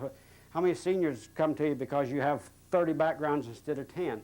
So we got to stay away from that way if we're going to create the style of things that people really like, and so we don't push backgrounds. Okay, any questions on what we've covered there? Yes? Do you ever run into a situation where it's, on the advertising you're pushing the surprise, or a lot of it is surprise, woman surprising the man, how would you handle, or do you allow it, the man coming in if it's not a surprise, with the woman? No. Let me clarify. I will let another woman come down while I'm photographing, but I will not let another man.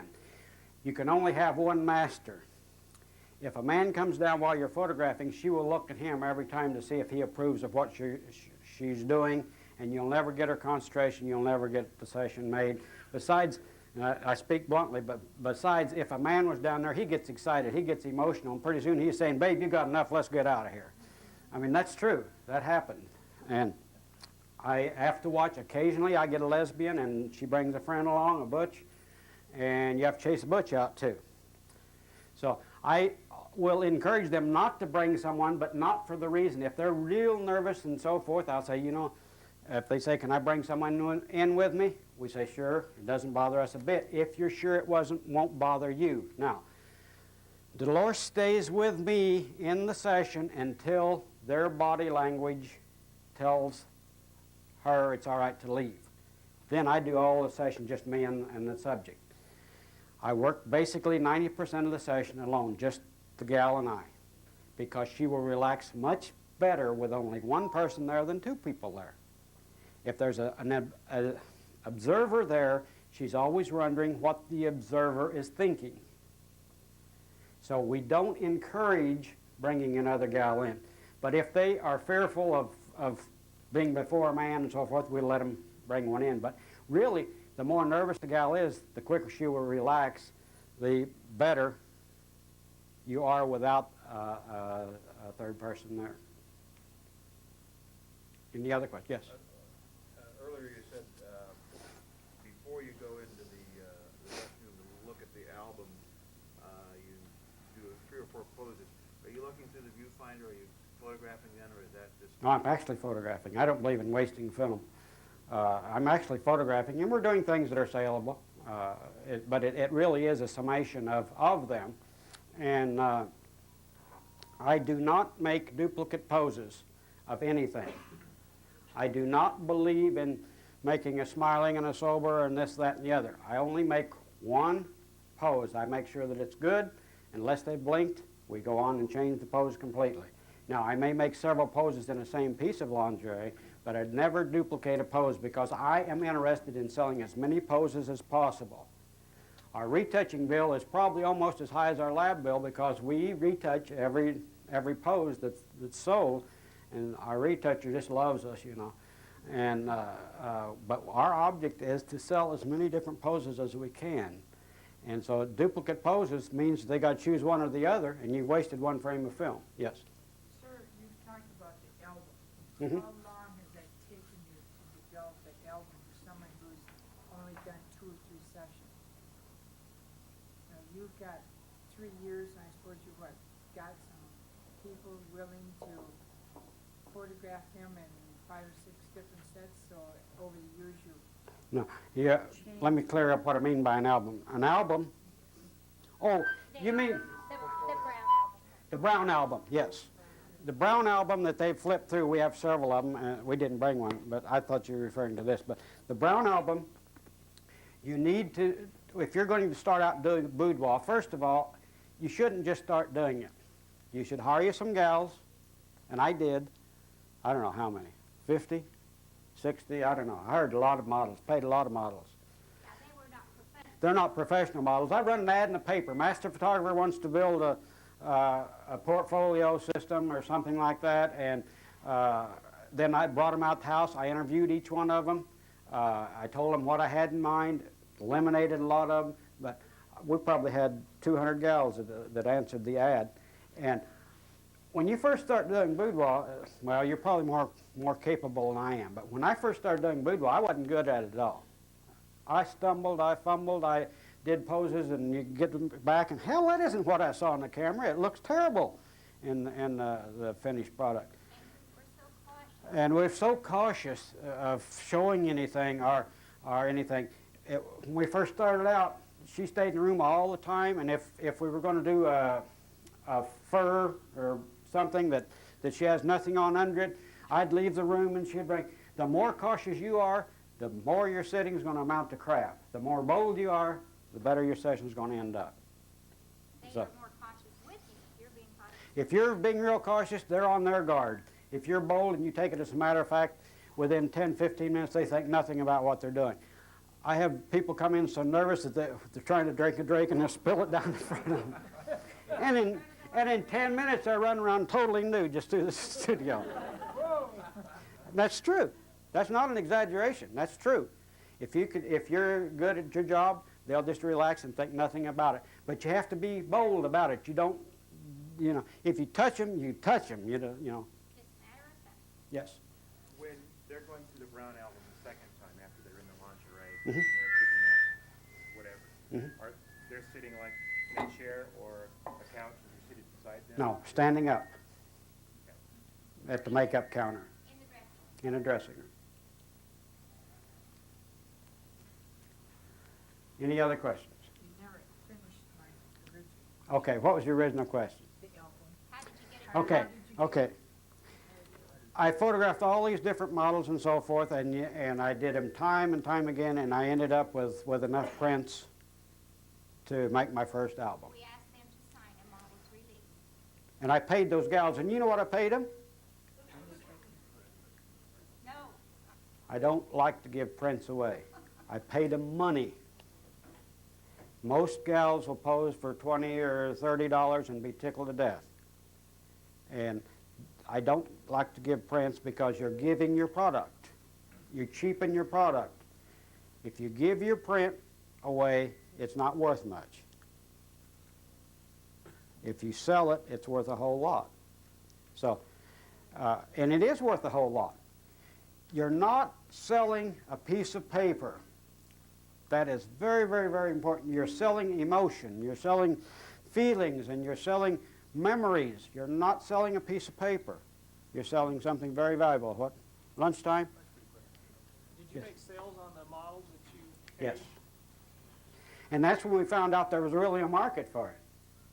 See, we had to determine what we could sell because for instance, like, you start out, basically, we thought, we're doing this for one person and, what can we sell, We thought that we would be lucky to sell one portrait. Now stop and think about this if you're not familiar with boudoir. Who wants to put something like this up in their house? That was our first impression. How do we sell from this stuff? What do they do with it? We had to learn all of that. We have no problem selling wall portraits to go above the bed now. But when we first started out, we didn't know all that. And we had to try this and we tried that. We felt when we started out, if we could do a $300 average, we would be, God, we'd be happy as the world. We thought that would be fantastic. And we found out that we had to get above $600 average order or we'd lose money. But we first started out so ignorant, we thought if we could do $300, we'd be tickled to death. And we immediately found out $300. We hit you will get out of life what you expect to get. We immediately got a $300 average order because we expected to get a $300 average order. Immediately we got a $300 average. And coming from a production studio that averaged about $100 per session at the Meyer Williams studios, when we had 7 or 8 studios, if we had a $100 average order, we were tickled to death. So 300 made us feel great. But when we added it up, we didn't make any money because you put too much time and effort into it. But you will get out of life what you expect to get out of it. We expected $300 average order. We got a $300, but still wasn't enough. So then we had to go on and decide how we can sell up to get the average order that we had to have. We immediately established that we had to have $600. Then we got $600, and $600 broke us about even, but it didn't make us any money. So then we said, well, we got to get to $800 average order. So we had to create more to sell. And she has a sales goal. She knows exactly what she's going to sell when she walks in that room, and she'll get into that. But you have to create a package to get to where you want to get in selling. She knows if she sells this, this, and this, she's got her average order, and everything else above that's gravy. Her goal is $1,200, and we get an average of $1,200. We wanted this year to go to $1,500. This has not been a real good economy-wise year, and we did not make our goal this year. But, you know, in order to do $1,200 average order, it takes a lot of good orders, too, because you don't always sell $1,200. You may sell $600. Once in a while, you still may sell $300, even though you qualified it. Last week, she won't tell you that, but she had, in one day, she had a $2,700 order, a $2,600 order, a $1,700 order, a $1,600 order. You know what we did? We went home at 9 o'clock that night. We had a cup of yogurt, a cup of coffee, And went to bed. You didn't cook supper, see? I did. But, no, you expect out of life, what you expect you get. Nothing is more true than that in everything that you do. It must be lunchtime. Let me say something real quick to Kurt. Is it Kurt? Real quick, if I may. Kurt, back on your Brown album, girls are thrilled to death to sign a Mo's release for us now, that they can be part of people want to be part of it. They want to be part of our business, and they're thrilled to be in there. Now, there's certain people I never asked if they would please sign a Mo's release. And what I would say to them, I say, so people I'm asking, I said, this helps us, like, you know, when you look through the album and you look through the albums that other girls you're sharing with someone else, that it will show them what we can do. Certain girls that I know they were tense, they were nervous, a little more nervous about it and all. It's more private to that person. That type of person I generally wouldn't even ever ask if it would be all right with them. Any other questions before we break for lunch?